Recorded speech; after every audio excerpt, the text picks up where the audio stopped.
Bueno, en esta segunda parte ya saben que vienen las preguntas álgidas, emocionantes, ilustrativas, pero sobre todo,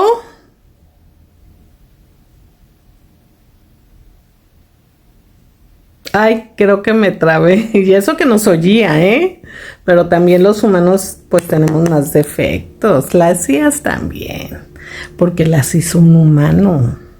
Oigan, pues entonces aquí les traigo, le preguntan a la presidenta sobre trenes, pero le preguntaron también sobre Donald Trump y el aumento del bronce o cobre. Creo que fue al cobre. Sí, al cobre. Oigan, híjole, es que la respuesta me dejó así, como los muñequitos esos que hacen. Presidenta, buenos días. Angélica Guerrero del financiero Bloomberg Televisión. Preguntarle sobre este nuevo arancel que ayer se anuncia por parte de Estados Unidos al cobre y también a la industria o a productos farmacéuticos. ¿Cómo afectaría al país y si ya tienen planeada una estrategia? Sí, México exporta.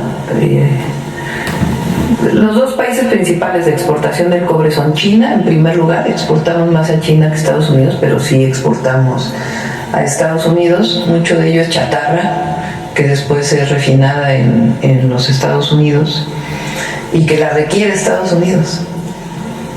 Porque ese es el gran tema, ¿no? Cuando se ponen estas tarifas para protección de la economía de Estados Unidos y para producción adicional, pues en realidad una buena parte de la exportación es porque lo necesita la industria y las empresas de Estados Unidos para su propia economía. Y en el caso de la farmacéutica también hay exportación a Estados Unidos. Vamos a esperar. Esta semana va un equipo del gobierno de México, Estados Unidos, a trabajar sobre este acuerdo global que platicamos en su momento en el G7 con el presidente Trump.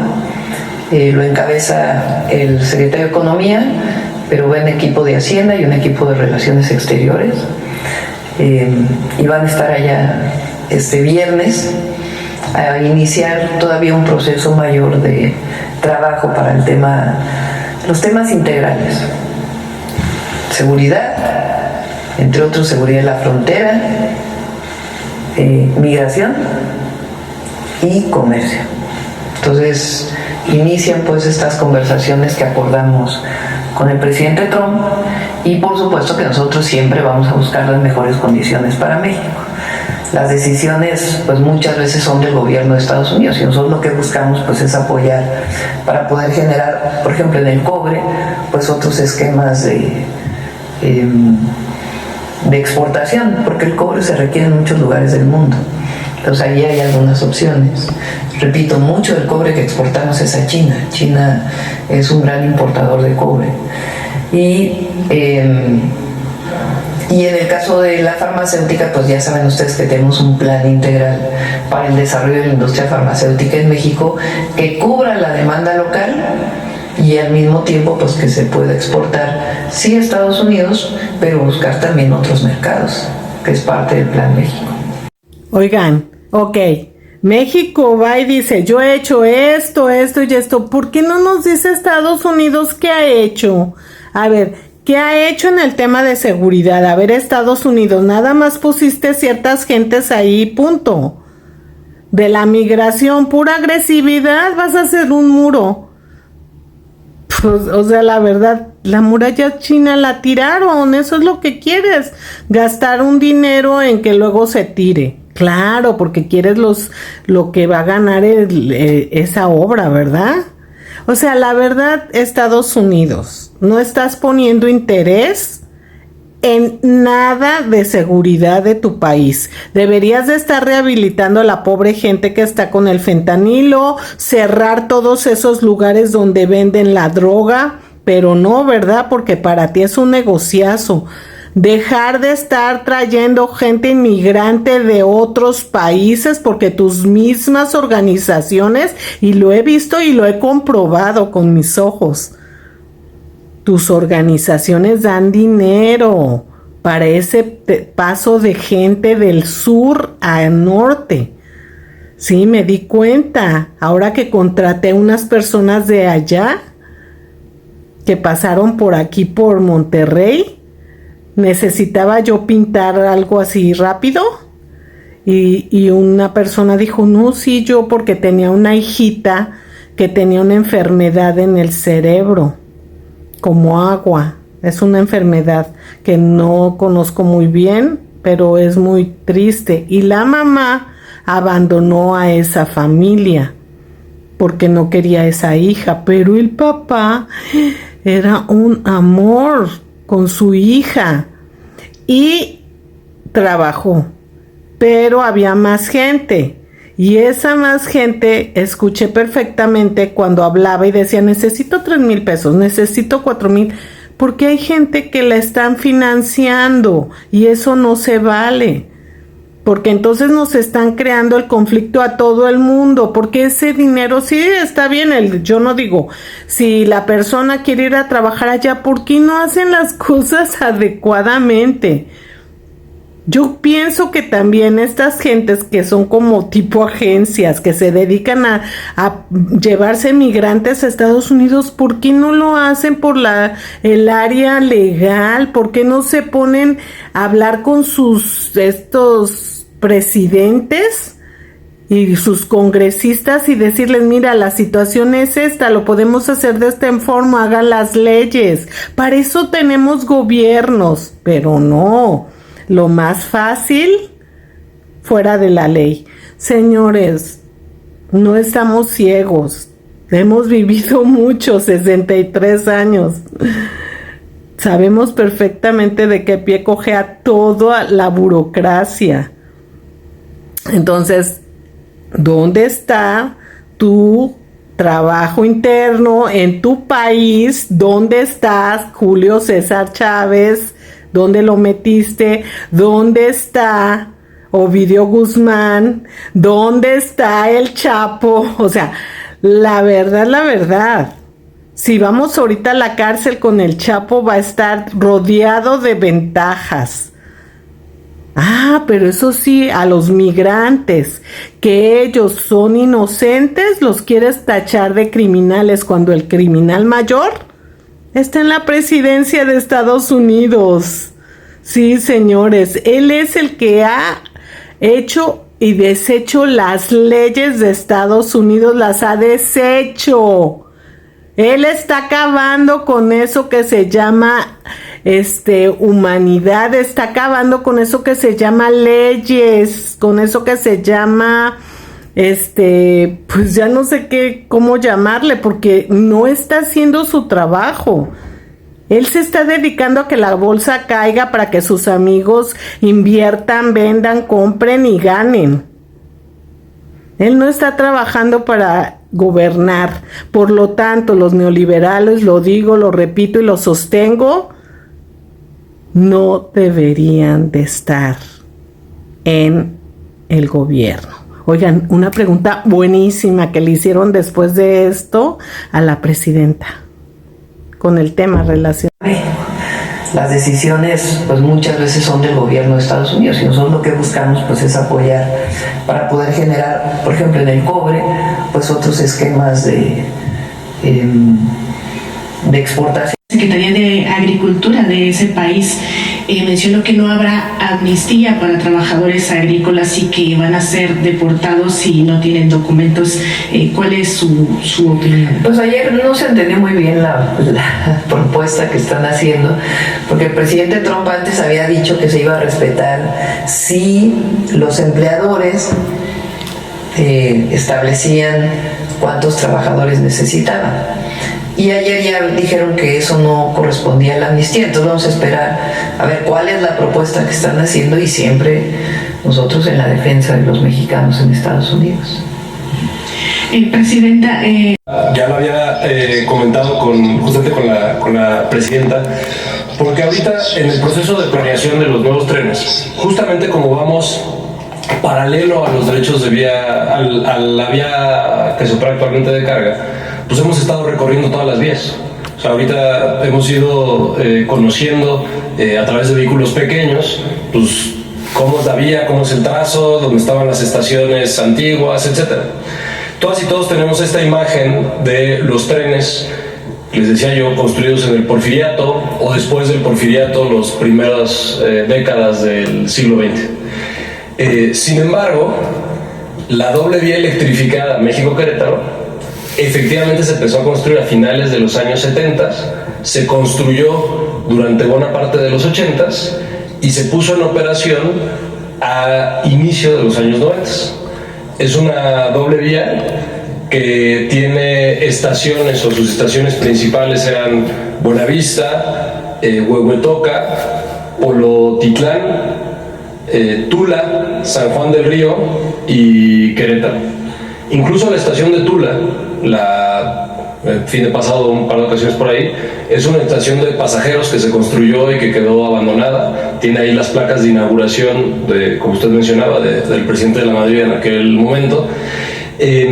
Y parte de la tragedia, lo que sucedió con el proceso de privatización, es que como desaparecieron y hubo una política de desaparecer los servicios de pasajeros, esa infraestructura es parte de la infraestructura que se concesionó para ser operada por carga.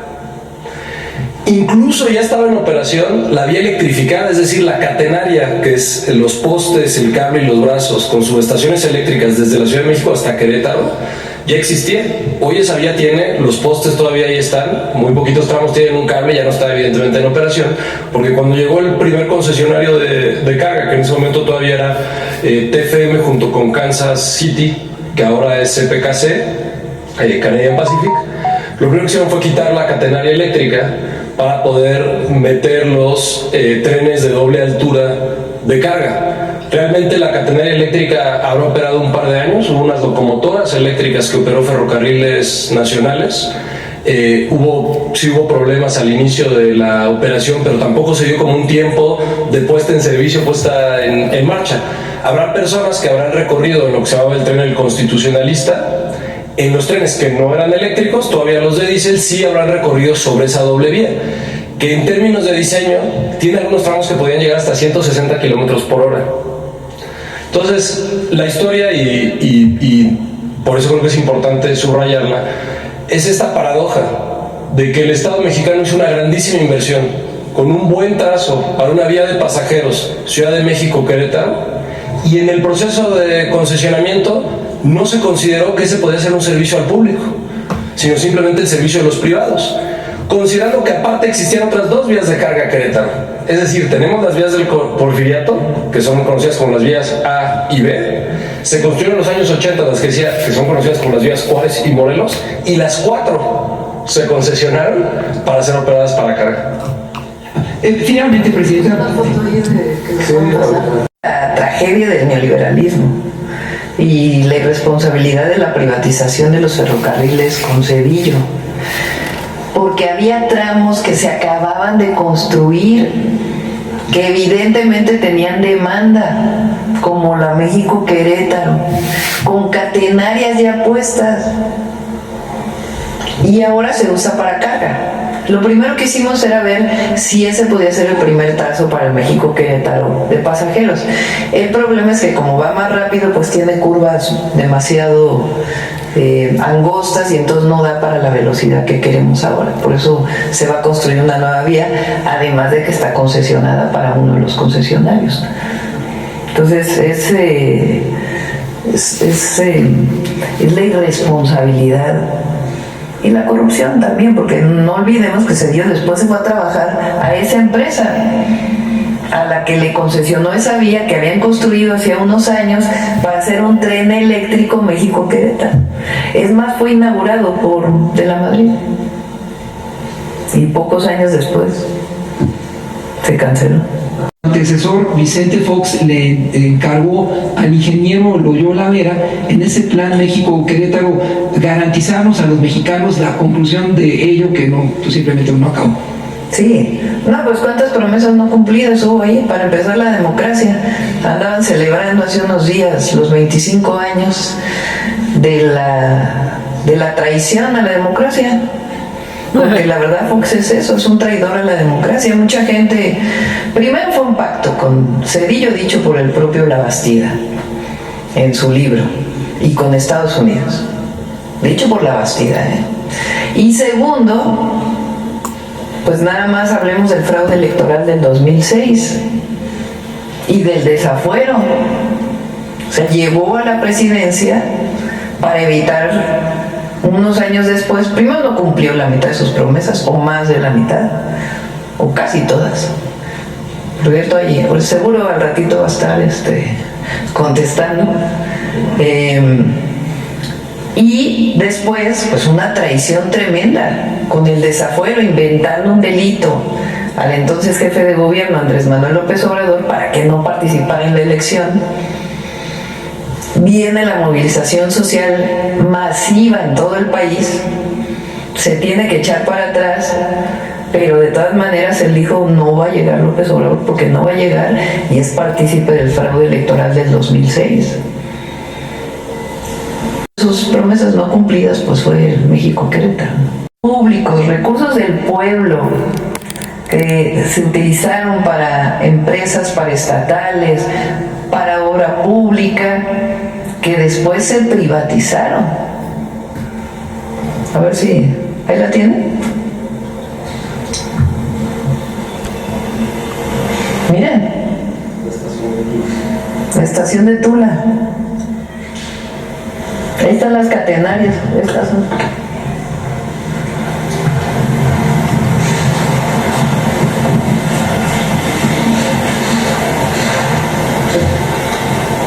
Realmente nunca funciona.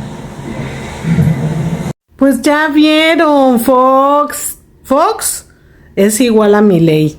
Milei ya sí hizo, pero Milei fue más lejos. Es más, Donald Trump le está imitando a Milei, porque lo que hizo Milei de quitar la educación, pero no lo dejaron totalmente, porque él quería desaparecer la escuela pública. Y Donald Trump sí está quitando ese apoyo. Y también el otro apoyo que Milei quitó fue el de la salud. Ha hecho a lo mínimo para que los que son particulares tengan muchísimo más entradas. Yo digo, ¿qué necesidad hay de que una sola persona concentre el dinero? ¿En qué nos beneficia? Nada, porque lo importante aquí en los países y en los gobiernos es el dinero circulante, es el que hace fuerte a la economía de un país, no el que van y lo meten en una, ¡ay, soy multimillonario! Papá, vas al baño, comes, duermes, respiras igual que los demás. ¿Y sabes cuál es la mala noticia que les tengo a los multimillonarios? Todos nos vamos a morir en algún momento. Y júralo que no te vamos a querer tener en una máquina a que estés 1 año, 2 años. Oigan, y sí hay gente que ha regresado, ¿verdad? Después de 20, 25 años. Pues así es la vida. Bueno, amigos, pues el chiste es que la presidenta me fascina que diga la verdad con todas sus palabras, porque la verdad sí es necesario. Ellos cómo se ponen a decir mentiras, ellos sí mentiras. Según ellos son verdades de que narcopresidenta, narcopresidente, corruptos, nepotistas, cuando ellos son todo eso y más, sobre todo uña. Ya vieron cuánta uña y ya vieron cómo beneficiaban a las empresas privadas. Bueno, pues yo no quiero que me envidien. No, que tenía un abuelo que trabajaba en ferrocarriles, llegó al segundo puesto y dijo, jamás voy a poder llegar a la presidencia porque son gringos los dueños. En México eso es lo que ya no queremos. Queremos que nosotros mismos gobernemos el país. ¿Por qué? Porque es justo.